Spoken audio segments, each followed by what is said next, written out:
Tolkien, Lewis and Allegory. That's the topic today, inspired by a video originally of Jess of the Shire on Did Tolkien Hate Allegory? A very good video, I'll link it in the description. And this is the second take of this video for those who noticed, the eagle-eyed and eagle-eared. There's some technical issue with the first version, and apologies for that, but here we go. We'll try again, we'll record again. So, I was going to comment on Jess's video, but thought a video of my own would probably make more sense, have more detail. Now, basically, the thing is, we all know, if we're into Lewis and Tolkien, well, Tolkien hated Lewis's writing in Narnia, hated the allegory, hated the goofy stuff, the Father Christmas. Lewis loved Lord of the Rings. But they had this very different attitude, and maybe it's that Tolkien was very detail-oriented, and maybe it's that Lewis was very slapdash. That's sometimes the way we hear it. The particular criticism is basically that Tolkien, particularly this is notable when he is shown the first early drafts of Lion, Witch, Wardrobe, he kind of complains about what he sees as a sort of cheap allegory. He doesn't like allegory, he criticises it elsewhere. He sometimes uses something like his idea of allegory, but he generally avoids it. He criticises it, he sees it in Lewis, and he thinks that Lewis is being lazy in his world building, very different to how Tolkien approaches things. And it all turns, basically, this disagreement between them, and the answer to the question, does Tolkien hate allegory, if you want to put it that way, depends on what you mean by allegory. And I think a problem we have when we approach this question is that fundamentally I think the two men thought that allegory was a different thing, and they thought that what was happening in Narnia, in the Narnia books, or at least the book that Tolkien read, was a different kind of action or function. So this will seem like a digression, but we're going to talk about what allegory, where it comes from as a word. And this may seem in the weeds, but I think it will help us understand why there are these different competing definitions which divide Lewis and Tolkien. So if you're interested in Lewis and Tolkien's disagreement, this will be useful. The general ancient world idea of allegory comes from a few places and different words, in fact, not just the word allegory. The word allegory, or allegoria, which means to speak otherly, becomes a popular, important term first in literary criticism and then in philosophy. And it takes up other ideas.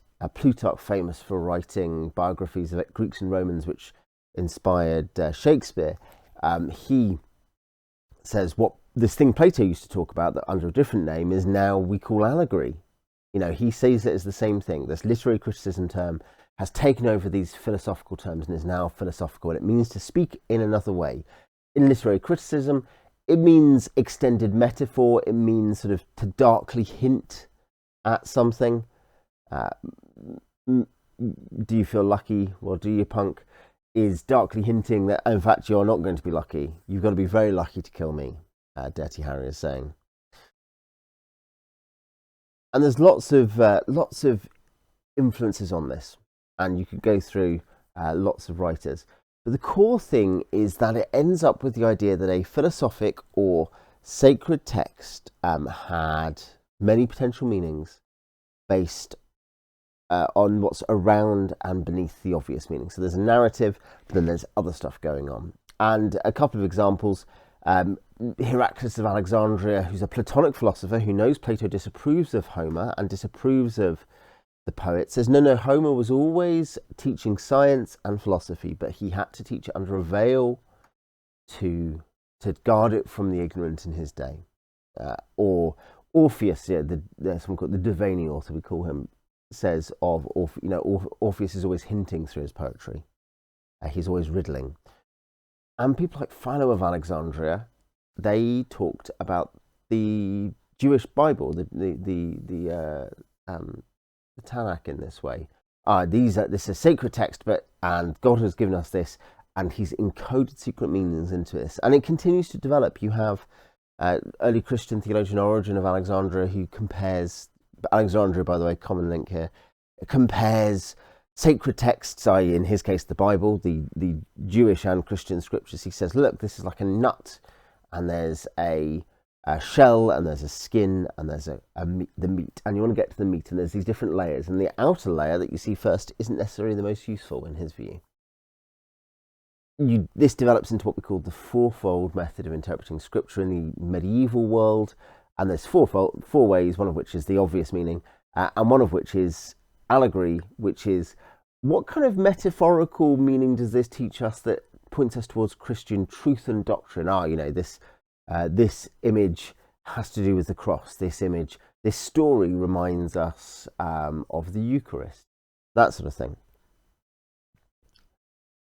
Augustine says, yes, great when there's competing interpretations. If they don't contradict each other when we're reading the Bible, if they don't contradict each other, we should take all these meanings. We should just say, yep, great, there are many meanings potentially. And you could say, okay, great, so how does this have to do with Tolkien and Lewis? Was Lewis secretly writing the Bible? Was it a new edition? Well, this idea, remember, it comes from literary criticism, or at least partly comes from Greco-Roman literary criticism, and it develops into medieval literature, medieval secular literature, or religious fictional literature, like the Divine Comedy or Piers Plowman by Langland. The Roman de la Rose on the kind of more strictly secular side. These have explicit allegorical elements, lots of allegorical elements, in fact, and they are central to understanding those authors. And this is something which is natural. If you believe that texts can have many meanings, and that there is a face meaning, and there are many other potential meanings, sometimes multiple for the same text, well, you might write fiction like that. If nothing else, it might accidentally happen. It sounds crazy to say that. What I mean is it might be natural to think in those terms and to not even really plan it out, but to naturally have lots of images in the back of your mind as you write something else down. And there's a continuum in literary theory, literary criticism on this as to what that is. But in the ancient world and medieval world, this would have been understood as something like allegory. It's hard not to overstate the influence of Renaissance authors on Lewis. It was his specialism in medieval and Renaissance literature, particularly Renaissance literature, and the predominant form of long-form poetic writing, of successful long-form poetic writing, throughout the medieval into the Renaissance period, has greater or lesser characteristics of allegory. It comes from the simplest layers or levels in some, or up to moderately complex in, say, a lot of the Arthurian literature, to the super detailed and complex, the Roman de la Rose, the Divine Comedy, and Langland, and then it moves into the Renaissance period, where it becomes something which is almost the standard for key Italian authors, maybe drawing on Dante when you're writing this long form thing, and you have Boiardo, Ariosto, Tasso particularly, and they write these extended allegories. And what we realise, and this is the thing, these guys influenced Spenser of the Fairy Queen, who I've been writing about on my scrapbook. And the Fairy Queen is this long, and Spenser calls it an allegory, and I'll read something by him in a second, this long allegory with lots of narratives about Arthurian knights and Arthur. And he's drawing on this stuff. And the important thing here is that Spenser is an incredibly important influence on Lewis. Lewis wrote many times about Spenser in many places.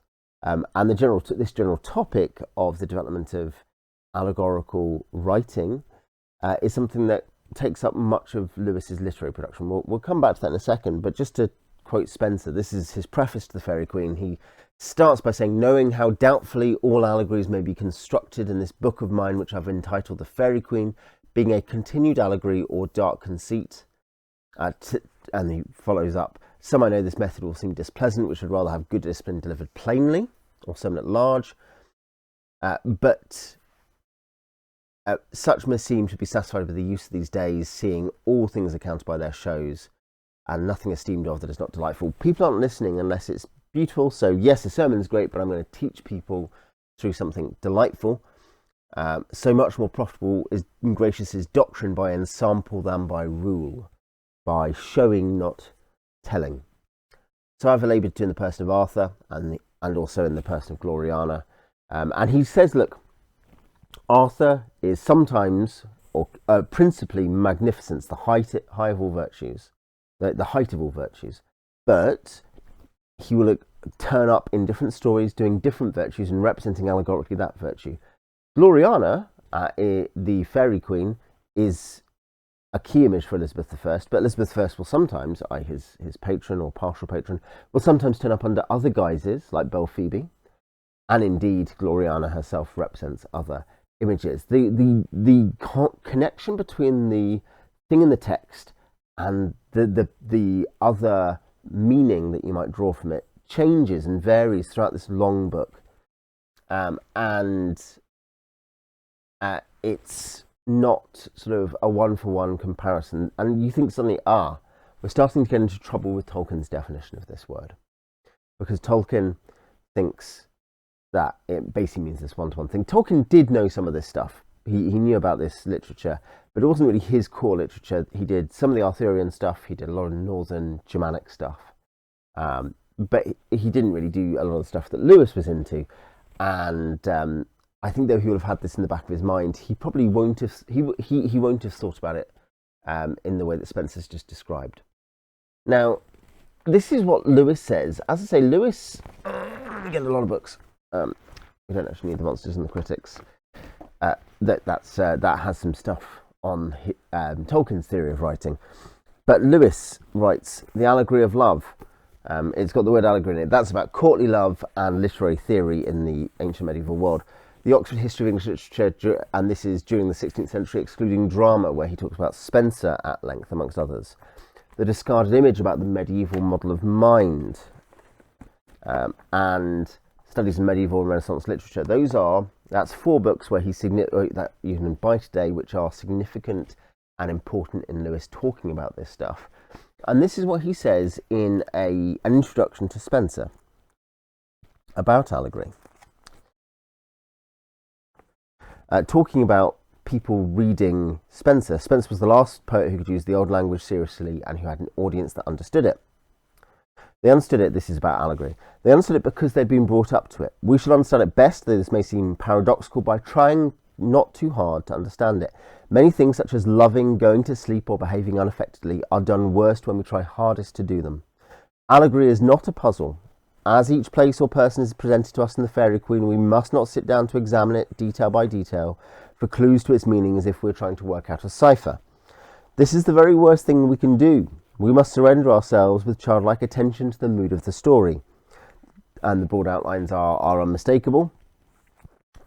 And he says, look, because the outline is unmistakable, it might be that you think this is not obscure, but platitudinous, just obvious. But actually he says, no, the way that Spencer deals with the same theme and the same images or same ideas is different in different places. You know, as I say, Gloriana can change reference, or how we find Elizabeth I in the text can change reference, or the same idea. And he talks about the issue of sexual temptation, which important medieval and Renaissance topic. He says, look, Spencer deals with this in 2 of the books, and in those books it comes up differently. In one case it's the Bower of Acrasia, this luscious but slightly kind of tacky garden, and in the other case the House of Buceran, it's this over-decorated, artificial and impossible to escape like mansion, and they give a different impression. And the characters in those, is it Guion and Britomart, they interact differently with the temptation. Temptation has a different form and represents a different aspect of the big problem. And the point is that for Spencer, he thinks he's showing, not telling, and it's not that he just says, and here is an image, and here is the secret meaning of it. Is that it's much more complicated than that. It's a complex narrative that you mustn't sort of try to puzzle out, but you should just absorb and be absorbed by, because it's a fantastic narrative. It's a book as much about character and adventure, more about character and adventure in a sense than what comes behind those. They come posterior to the character and the adventure. Now, allegory falls out of fashion for a few reasons. In the kind of humanist and Reformation period, you see Catholic humanists and then Protestant reformers say, look, allegory, there's all these problems with it, and we shouldn't use it, or it shouldn't be used like that. It is just this one-for-one code, and it doesn't work in theology on the whole, they would say. Sometimes it might, but not usually. And this definition essentially becomes the literary definition. Bunyan in Pilgrim's Progress, very successful. In the 19th century, the second most popular book in the English language. If you had two books on your bookshelf, they were the Bible and they were Pilgrim's Progress. Very well accomplished book, but it's not because it has a complex and many layered allegory like Spencer. Bunyan has this thing going on where, there's Christian and he finds a slough despond, and there's Faithful, and he meets this character and this character, and they've got these different features. Faithful sounds like a good guy, and he is. The slough despond, bad place. You want to get to a city? Well, that's heaven, isn't it? Pretty much the heavenly city is just heaven. So the point is that this is quite easy at that level, but it's the execution that matters. Whereas for Spencer, it's actually the polyphonic range of meaning as well. So Tolkien says things for and against allegory, as in he thinks, when you read him on this, that there might be some occasional use for allegory. He maybe even occasionally uses it. We'll come back to that toward the end of this video. But Tolkien basically thinks in terms of the modern definition. He objects to the idea that his story, this is an example, people say, the Lord of the Rings means this or this or this. One example is it means the Second World War, and he says, no, it doesn't mean any war, specific thing. If it does, it means the First World War, but it's not actually an allegory for the First World War. And he says, look, some people are saying that it's an allegory for nuclear war. The ring is the the nuclear bomb, and he says, but if it were an allegory, then the solution, the response from the other side would be to build a bigger ring that's more powerful. If it was an allegory, because his view there is one allegory consists of each element in the story equates to one element of the thing being allegorized. It's almost a roman à clef. If you have the key, you can open it. He thinks in that the modern definition that one thing equals one thing, rather than that it's a narrative which has many layers of meaning. Now, that particular allegory of Lord of the Rings is kind of obviously stupid, and not many people would go with it. But the point is that's something Tolkien heard and thought, and it was a useful time for him to respond to this general topic of allegorizing Lord of the Rings. But Lewis means something different by allegory, doesn't he? Lewis doesn't mean what Tolkien means. Lewis means what Spencer means, and he means what Bayardo means and Tasso means, and the Roman de la Rose, which Chaucer translated. He has this great literary method in mind, which is only occasionally something that comes across Tolkien's own reading and professional life, but is at the centre of Lewis's professional and reading life.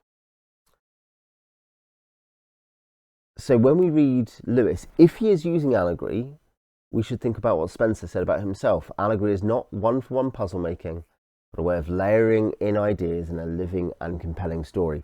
And Lewis's turn to Narnia certainly looks like this, is that he has been writing apologetic and philosophic works, which is exaggerated. People think, he gave up on those and think he couldn't prove anything. Simply not actually what happened with Lewis. It's more complicated than that. But he certainly did think that you couldn't convince people of everything by simply telling it in a sort of like propositional way. You sometimes had to have people experience it. And we'll come to Narnia, but I think a good example of the fact that Lewis thought this and kind of presented this and gives us this is in The Discarded Image, which is his book about the medieval model of mind, because there's a problem that we think, the medievals thought this and this and this, and well, they were wrong, and certainly often it seems that physically they were wrong. But the thing is that means we misunderstand what they meant. We assume they meant what we mean. So there'll be an example in a second, but the idea that we think, they thought the earth was the centre of the universe, that means they were very arrogant. No, it was the opposite. It meant they were very humble, because that was the ball bearing at the bottom of the big display of the universe. And so Lewis wants to present the world that has been lost, that is dead, but contains so much of our heritage in European and particularly we're talking in Anglophone terms, but which is alien to us now, but is not alien to Shakespeare. It's still alive to Shakespeare. An example he gives in, I'm not sure if it's in the Ohel or somewhere else. I think it's in the Ohel. Basically, the idea that in The Tempest, Lewis puts magician and spirits, which probably he believed were real. You know, those kinds of things were real. It adds a very different meaning to The Tempest if we take what the common understanding of that is at the time, rather than what we believe about magic and spirits. So this is Lewis giving us and communicating to us imaginatively, by description, but imaginatively, a way of thinking. And that is different to ours, that might be interesting. So, these, he's talking about the medieval universe and our view of it, and its shape and how it works. The heavens. The dimensions of the medieval universe are not even now so generally realised as its structure. Within my own lifetime, a distinguished scientist, Haldane, has helped to disseminate error. The reader of this book will already know that Earth was, by cosmic standards, a point it had no appreciable magnitude. The stars, as the Somnium Scipionus had taught, were larger than it. Isidore in the 6th century knows the sun is larger and the moon smaller than the Earth. Maimonides in the 12th maintains that every star is 90 times as big. Roger Bacon in the 13th simply that the least star is bigger than Earth. As to estimates of distance, we are fortunate in having the testimony of a thoroughly popular work. They're told that if a man could travel upwards at the rate of 40 miles and yet some del mo a day, he still wouldn't have reached the stellatum, the highest heaven that you already all day seeth in 8,000 years. The idea that actually they had a real sense of things about size in the universe, so they didn't think Earth was gigantic and everything else span around it in a kind of geocentric orbit. These facts are in themselves curiosities of mediocre interest. They become valuable only insofar as they enable us to enter more fully into the consciousness of our ancestors by realizing how such a universe must have affected those who believed in it. The recipe for such realization is not the study of books. You must go out on a starry night and walk about for half an hour trying to see the sky in terms of the old cosmology. Remember that, in the old cosmology, you now have an absolute up and down. The Earth is really the centre, really the lowest place. Movement to it from whatever direction is downward movement. As in modern, you locate the stars at a great distance. For distance, you must now substitute that very special, far less abstract sort of distance which we call height. Height which speaks immediately to our muscles and nerves. The medieval model is vertiginous, and the fact that the height of the stars in the medieval astronomy is very small compared with their distance in the modern will turn out not to have the kind of importance you anticipated. For thought and imagination, 10 million miles and 1,000 million are much the same. Both can be conceived, as we can do sums with both, and neither can be imagined, and the more imagination we have, the better we shall know this. The more important distance, really important difference, is that the medieval universe, while unimaginably large, was also unambiguously finite. And one unexpected result of this is to make the smallness of Earth more vividly felt. In our universe, she is small, no doubt, but so are the galaxies. So is everything, and so what? But in theirs, there was an absolute standard of comparison. The furthest sphere, Dante's Maggior Corpo, is quite simply and finally the largest object in existence. The word small, as applied to Earth, thus takes on a far more absolute significance. Not relative, but absolute. Again, because the medieval universe is finite, it has a shape, the perfect spherical shape, containing within itself an ordered variety. Hence, to look out in the night sky with modern eyes is like looking out over a sea that fades away into mist, or looking about one into a trackless forest, trees forever and no horizon. To look up at the towering medieval universe is much more like looking at a great building. The space of modern astronomy may rouse terror or bewilderment of vague reverie. The spheres of the old present us with an object in which the mind can rest, overwhelming in its greatness but satisfying in its harmony. That is the sense in which our universe is romantic and theirs was classical. This explains why all sense of the pathless, the baffling and the utterly alien, all agoraphobia, is so markedly absent from the medieval poetry when it leads us, as so often, into the sky. Dante, whose theme might have been expected to invite it, never strikes the note. The meanest modern writer of science fiction can, in that department, do far more for you than Dante. Pascal's terror at le silence éternel de ces espaces infinis never entered his mind. He is like a man being conducted through an immense cathedral, not like one lost in a shoreless sea.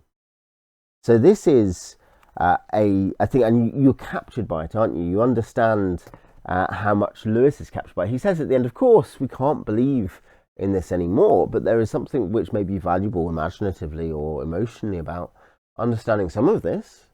And this is all very suspicious, in fact. And here we come to Lewis's big secret, perhaps, probably. Planet Narnia is not universally accepted as an explanation of the meaning of the Narniad, but is very widely accepted in a way that most literary theories do not gain that kind of traction. It's basically, there's a problem with Narnia that you think, so Narnia, Tolkien thought they're all just knocked together, random stuff. Well, Father Christmas, he's riding around in the snow. Well, snow, that's obviously why he's there, isn't he? Oh, and that's nice. Presents are cute. Kids like presents. That must be why he's there. It's all just random stuff. Lewis comes up with these books, and they're all random stuff, and people have read them and enjoyed them because people are stupid, and that's about it. And Philip Pullman thought this. Philip Pullman, ironically, I think, accidentally came upon Lewis's method at some level, though he executes it at its best decently but amazingly, and at its worst quite poorly. But Philip Pullman thinks this is what Lewis is doing. He agrees with Tolkien, in fact. Very rare they would agree. But the thing is that we have strong reason to believe from what we've heard and from other things that Lewis saw the Narniad differently. He did write a letter to a girl saying, the main themes of each book are these, and this leads people to say, well, these 7 themes are about Christian doctrine, so each book is about some point. But they've become problems because they all contain Aslan, but Aslan is only doctrinally part of 3 of the books in terms of this summary. You realise that trying to come up with a summary of why stuff's happening, like the Silver Chair, just in general, just let's say in general, have you read the Silver Chair? It's a very strange book. It's maybe my favourite Narnia, maybe my second favourite. But the Silver Chair is bizarre. Why do they fall from a gigantic island in the sky through thickening mist, and why is everyone constantly confused? Everyone's constantly confused in that book. Why is Father Christmas in Narnia? And why are these books? I mean, they're not bad, they're not rushed, and they're not hurried together. If you've ever bothered reading them, they're obviously really artistically put together. And here we realise actually that Lewis was not simply a slapdash writer who was so good at writing that he never worked on his work. Actually, he was an editor. He did edit his own stuff seriously. And he was very careful in selection of what material he put in and how. And again, if you read his academic work, you see that. And if you read his other novels, particularly the Ransom novels, Until We Have Faces, they're very careful books. It's very strange that we think in Narnia he suddenly starts just throwing stuff at the wall because he thinks kids are stupid, and he was proven right because they're very popular. No. Michael Ward basically had this problem. It's like these books are much better than people give them credit for, and people think they're kind of random. They can't be really, can they? What are the big themes? And it came to him while reading The Planets, a poem by Lewis. Interesting, he's into the medieval heavens. He writes about them in The Discarded Image. He writes about them in The O Hell. He writes about them in many essays in Allegory of Love and in Studies of Medieval and Renaissance Literature. And he writes poetry about them. And of Jupiter, he says that Jupiter which is the royal planet, is of sin of winter past and sins forgiven, the end of winter and the forgiveness of sins, and the coming of the king of Jupiter. And more or less, Ward was like, that's the Lion, the Witch, and the Wardrobe. I have a video on this, by the way, with more detail. But the point is, and I'll give a couple more examples just to extend the point, but to help with it. But the point is that he realised that what seemed like a better match, there's some dispute about it, but lots of people agree with this, far better match than the many disputed interpretations before, is that each book corresponds to a planet. A medieval planet, not one of our planets. So the sun and the moon are planets, and the 5 visible planets are planets. And Earth is not a planet in these terms, but it is one of the spheres in the system, because the medievals and the ancients knew that there are fixed stars and there are moving stars, they were planets. and the gods, of course, Venus and Mars and so on, are planets. And so Lewis, according to Ward, matches these together, and you think, okay, well, that's odd, but then you realise, no, he's really interested in communicating this idea of the medieval world. He writes a serious adult book about it, non-fiction, and says, but of course, no one can just believe this. If you say, this is what we should believe, no one will believe it. But he communicates this image, which includes all this Christian stuff, which is obviously central. I'm not saying it's mostly about the planets, but he uses the planets as a key and code to talk about a vision of the world. And there's a lot of evidence for this. And it's not easy and cheap, though. This is why Father Christmas comes in. He's a jovial figure, Jupiterian, jovial. He's got rubicund cheeks. He gives presents. He's a ruler in a way. He signals the end of winter. It's always winter and never Christmas until Aslan is on the move. Who's Aslan? Who's the true king? Unlike the White Witch. The Silver Chair, well, it's lunar. It's about lunacy. It's about madness and confusion, about descent into the depths. The great dramatic high point is when faced with the choice between accepting the false and deluding reality the Lady of the Green Kirtle is presenting, or believing something that seems impossible. Well, Podglum's very clear. Podglum, who has always been gloomy and miserable, in a comical way, comes out heroically and says, no, I'll believe in Narnia even if there is no Narnia, rather than this can't be real. There is a conquest of lunacy. Prince Rilian is a lunatic in that and has to be freed from his lunacy. They're constantly confused, they constantly get lost. Even the thing where they fall from the highest heaven, or a high heaven, down through thick and thicker water, well, that's the medieval model of the spheres. The fact that if we were to travel up into the realm beyond the moon and so on, and further up and up, the air becomes more refined. And my favourite, The Horse and His Boy, underrated. People think it's weak. Magician's Nephew, people also think it's weak. They're both great. But Horse and His Boy is Mercury. It's about journeys and language and messages and many other things. But a particularly cute detail is that a very important constellation in Mercury, in astrological terms, in medieval astrology, is Gemini, Castor and Pollux, the twins. There's a pair of twins in Horse and His Boy. Castor and Pollux, well, one of them is a boxer and one of them is a fine horseman. These twins, one of them is a boxer and one of them rides a horse. It's pervasive. This kind of and even down to the forms of Mars within Prince Caspian, the different aspects of Mars. It's incredibly convincing, and it's not just one image, and it's so deeply encoded that there's some strong evidence for the way in which Lewis basically hid ideas, hid stuff he wanted to communicate. Read the book, Planet Narnia. But it's so deeply hidden that people have missed it until suddenly someone says, this is the kid. It's obviously convincing to most of us, or many of us, I should say. And it gives such satisfying reading, but you don't need it to read it, because you shouldn't try to puzzle out the allegory when you read it. You should simply read it and enjoy it. And it has this whole picture of the world.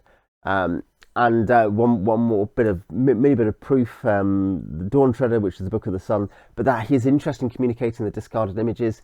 They go and talk to a star who turns out to be a person, a retired star, Ramandu, and they talk to Ramandu and say, is it Eustace, or is it one of the girls says, in our world, a star is just a ball of gas, and Ramandu says, in your world, even in your world, a star is not just a ball of gas.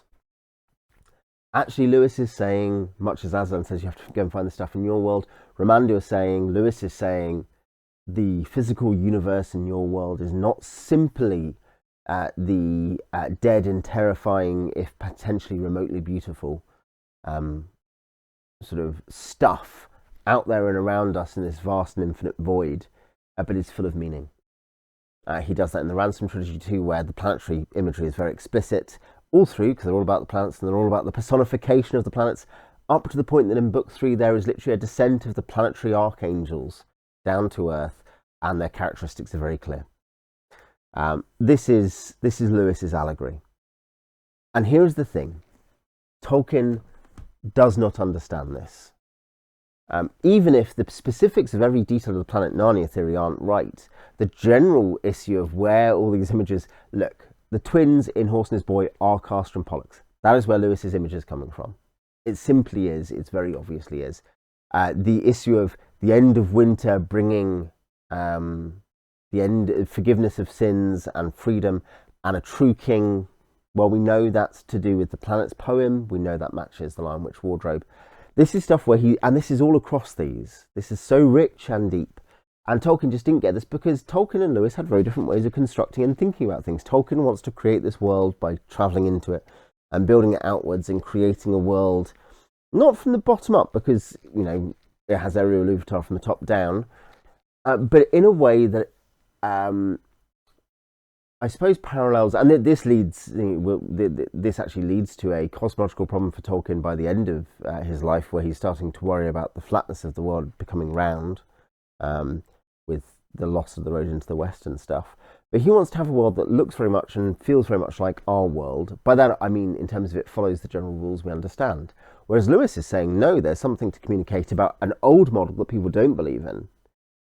But rather than just constructing that and saying, let's go into a medieval world, he does it in this other way. Tolkien also, though he will occasionally use allegory, more on that in a second, when he's building the world, he mostly saying, no, this is about the actual events, and there will be things that are of literary value here, but it's not kind of this converts this. Aragorn is kingliness. He is Jupiter, as a direct parallel to Lewis. No, that's not how he thinks. Aragorn is a guy who ends up for many reasons representing kingliness, but it's not that is the purpose of Aragorn in the story, like as if once you've decoded that, you've got it. Tolkien is writing above all a story, also, and he thinks Lewis isn't, because Lewis is doing this one-to-one allegory stuff. Whereas Lewis thinks you tell the story with all the extra stuff in there. Like it's a gigantic buffet, and you don't have to have everything. You just have to enjoy the main thing, the experience of being at the buffet. Now, is there allegory of these older types in Tolkien is a worthwhile question. Is there allegory of any type? Tolkien would have been somewhat familiar with some of these ideas, and basically I think that there's not systemic, layered, interwoven allegory in Tolkien, partly because he says so, and he is a lot more direct than Lewis. But there are elements of this older way of thinking that seep through, partly because they do for all of us, for all of our writing. What I mean is there's everything from the insertion of real experiences into the text as things which therefore clearly call to mind the other experience. So No Man's Land and the Dead Marshes. This is the First World War and his trench experience. There are exemplary sinners, strongly denoted exemplary sinners. Gollum with his greed for an item. Saruman with the desire for physical mastery. Denethor with despair. Not so much desire for power, unlike Saruman, but despair. And these are different, and they are different. And you could say, yes, they're different characters. Yes, they are. But also we are meant to see them as we're reading both as real characters and as exemplary sinners. And this is described to us, the process of how they fail. The physical landscapes work sometimes by magic to reflect the impact of the behaviours of their master. Isengard physically resembles it without any magic involved, really. The Shire is this place of peace and innocence. The House of Tom Bombadil and the near surroundings are this place of perfect order. Gollum's cave is dark and wet and miserable, like Gollum. Minas Tirith is decaying, directly due to the bloodlines decaying. The poison landscape of Mordor. Sometimes it's pretty obvious a scene or a story or a character has particular applicability and a particular literary purpose. Tom Bombadil comes to mind because I've spoken about him lots on this channel. Now, these are literary techniques. I'm not saying this is, Tolkien did think he was doing medieval allegory, but only a tiny bit. What I mean is that this is all part of the common inheritance and a symbolic reference and connection between the type and the anti-type. That's part of our common literary inheritance, and it courses through that medieval method, but it is not the same thing. And also, we don't want to get caught up on this. We don't want to, as with Spencer and Allegory, get caught up on the stuff. We don't want to cut the rubber ball in half and find it no longer bounces, and then wonder how we haven't found out why it bounces. We bounce the ball, and that's how we find out how it bounces and how we enjoy it bouncing. So yeah, Tolkien is not conscious and systemic in Allegory, and I think partly he wasn't because he didn't understand why it'd be valuable. It wasn't his frame of reference, as I've said, and it's why he doesn't understand Lewis. On the other hand, if Dante or Spencer read Lord of the Rings, they'd find many things new to them, but they would also think, this is something in our tradition that has many of the features that we think of. This has many layered meanings, many ways of addressing it and considering it.